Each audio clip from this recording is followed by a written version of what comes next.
The opening lines of one of my favorite church hymns goes a little something like this. O God, our help in ages past, our hope for years to come, our shelter from the stormy blast and our eternal home. A strong statement of belief that we give to our Creator, the one who is the constant in our lives, just as God was constant in the lives of those who walked these shores before us. Renowned hymn writer and English congregational minister Isaac Watts wrote that hymn and was inspired by the timeless words of Psalm 90 as he wrote it. Lord, you have been our dwelling place in all generations, the psalmist writes. Before the mountains were brought forth, or ever you had formed the earth and the world, even from everlasting to everlasting, you are God. This hymn and its stout verses of hope have given our world courage time and time again. As soon as World War II was declared, BBC Radio played this hymn over the airwaves for all the world to hear. It's my wish, Grace Church, that this hymn gives you hope as well, as we press on together as the community that sits atop the peninsula and is and has been a beacon for all for the last 325 years. I chose to open my response today with the words from that hymn because they remind me of a wise old saying that I'm sure you've heard before. There's a reason the windshield is bigger than the rear view mirror. In other words, my friends, our future together is so much bigger than our past. Yes, we need that rear view mirror to help inform us as we travel into the future. We need it to glance back at both the challenges that we've faced and the good things that have made us who we are, but there's a reason it's smaller than the windshield. The windshield, our glimpse into the now and future, it's designed to capture the most optical view of what's in front of us. It's large, it's clear, it's structured to protect us from the elements as we speed along the pavement.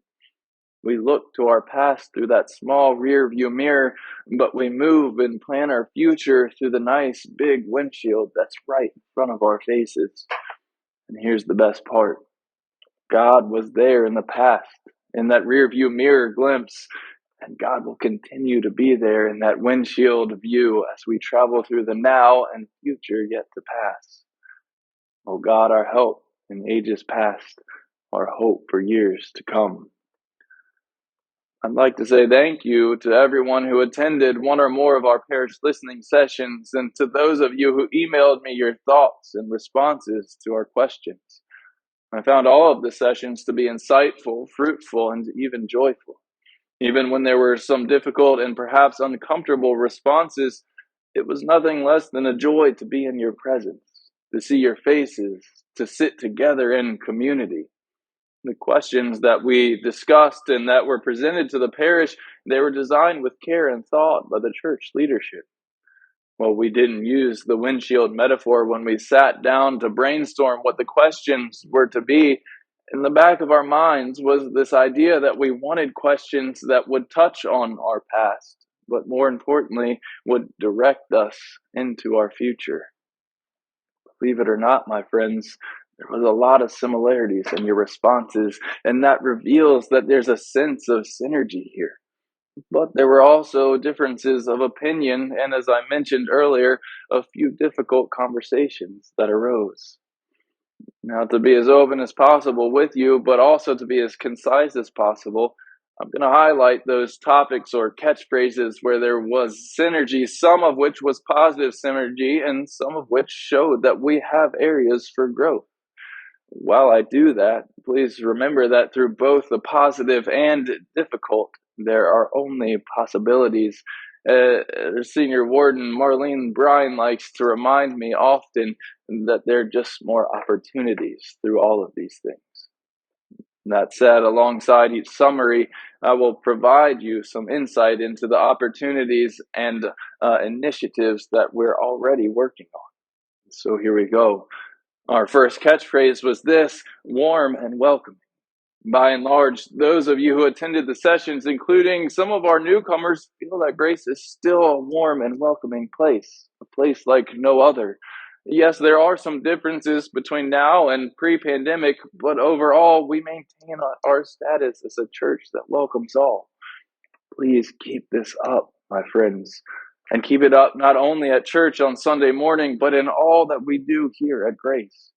In other words, that warm and welcoming environment, it can't stop at 11:30 on Sunday morning once you leave this building. Instead, it must reach out into your small groups, into your ministries, into your conversations.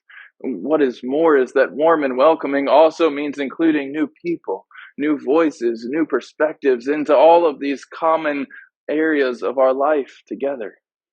Will this be uncomfortable at times? Yes, of course it will. But sometimes it's through our uncomfort and our vulnerability with the other that deep and lasting relationship is formed. So be comfortable with being uncomfortable.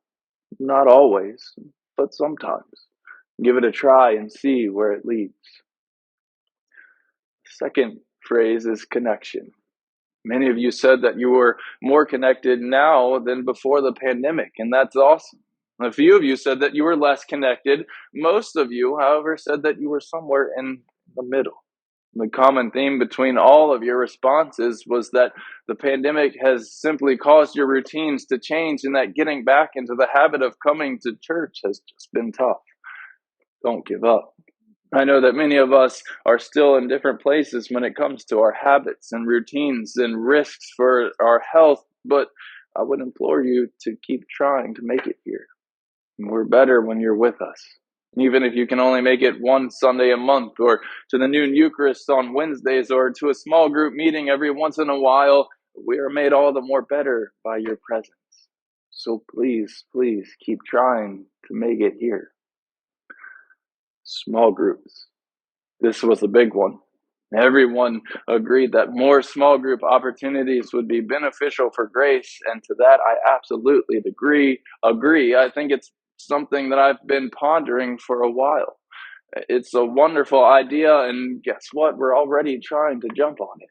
Not only have we been hosting a summer small group book study, but the beloved community and Christian formation committees have paired up to offer a parish-wide small group study for the fall. We'll be using the curriculum entitled My Way of Love, which was developed by the National Episcopal Church and is designed to grow spirituality. Please sign up. Please take the opportunity to connect with other parishioners. Take time to grow your relationship with God and with Jesus outside of Sunday morning. This is only the first of other small group opportunities that we're hoping will come. Think things like dining with Grace, more book studies, general fun and fellowship groups. Those are all things we're thinking about and want to do more of. So please be on the lookout for ways in which you can participate, lead, and help us to organize those things. And remember this, just because these opportunities are being hosted by Grace doesn't mean that they must all happen here at Grace. Small groups can meet in homes, in coffee shops, at a brewery or a winery, or on a hike in the woods. Have fun, my friends. Be creative. Look for God in the midst of your everyday lives. Our spaces, yes, they are beautiful and special, just like this space that I'm standing in. But remember, it's God who makes our groups and our conversations sacred and meaningful. For where two or three are gathered, my friends, I am in the midst of them, Jesus reminds us. Meaningfulness. I was delighted to hear that many of you love our worship, love our liturgy, love our sermons and music, and that means so much. It means so much for our faith community. Remember that a main definer of our Episcopalian branch of the Jesus movement that we're on is that we share in a common worship. One of the more deeply meaningful aspects that I love about our faith is that at any given time on Sunday morning, there are tens of thousands of people across the world saying together the same prayers, singing similar songs and hymns, saying the confession, saying the same creed, saying the same Eucharistic prayers. It really is amazing if you stop to think about it.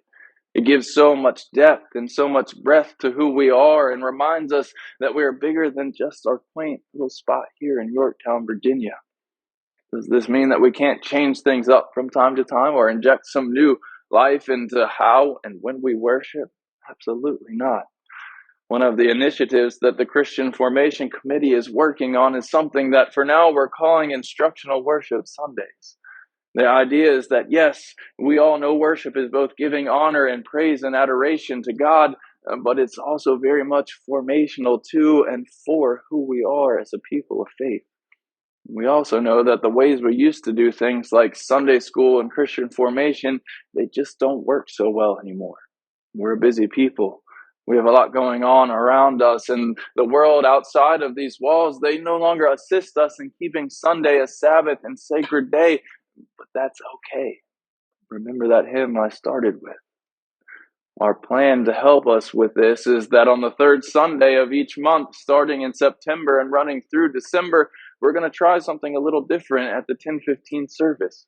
We're going to provide a little bit of instruction, change our Eucharistic prayers, give some different things with music, have some group reflection on the scriptures. And after the service, we're hoping to have fun together as a community. In addition to those instructional services, each week we're hoping to provide take-home questions and activities that you can use to continue your formation around the dinner table, or on the way to school, or in the car on the way to work, or wherever you are able to find time to continue your formation outside of this place. All of these things and more, they will be taking the place of traditional Sunday school and Christian formation, at least for a season, but I hope you'll join and give them a try. Another meaningful activity that's been missing from Grace, mainly due to the pandemic, is our coffee hour. This is where connections are built, where community is fostered, where fun is to be had by all ages. Have no fear, my friends. Coffee hour will return following the 10:15 service. Will it look exactly the same as how it used to be years ago? No, but there will still be treats. There will still be conversations. There will still be fun to be had by all. And most importantly, there will still be coffee, which is a plus for me. While the weather is nice, we're going to try and keep coffee hour outside like we're currently doing with lemonade on the lawn. And once it becomes too cold, or in the case of inclement weather, we'll move it into the parish hall. Be on the lookout for how you can sign up to be a coffee hour host. And if anyone would like to host coffee hour in between our two worship services, please let us know. That would be a valuable part to our Sunday morning. Vibrancy and its costs. Again, many of you said that to be a vibrant community, we need to continue on being warm and welcoming. We need to provide meaningful worship, and we need to keep up our outreach efforts. These are all a must for you. Go Grace. But there were a couple of other thoughts that are worth sharing. Being vibrant means that we need to be willing to change, one person or a few said. Being vibrant means that we need to start to look different.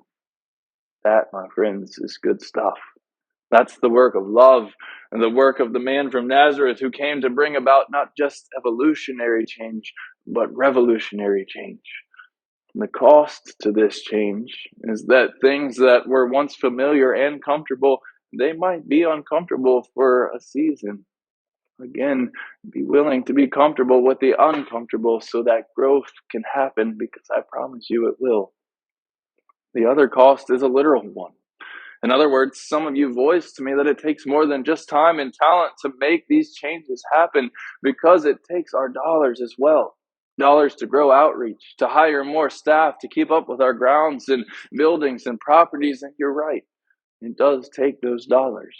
But remember, those dollars that we give are out of thanks and gratitude for what God gives to us each and every day.